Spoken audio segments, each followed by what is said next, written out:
سيدي تواصلوا معنا قولوا لنا شنو درتوا، الازمه الغلاء شنو درتوا؟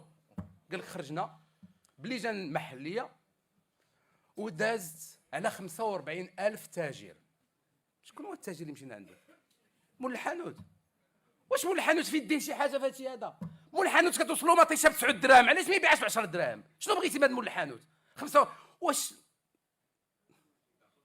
واحد جوج ويتباهى بارقامه ويقول اننا حررنا 2200 و 2400 محضر مخالفه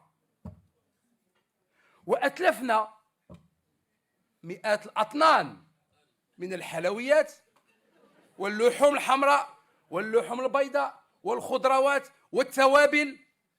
هادشي هذاك ما تحررش كنا غناكلوه، كنفكرشنا هادشي.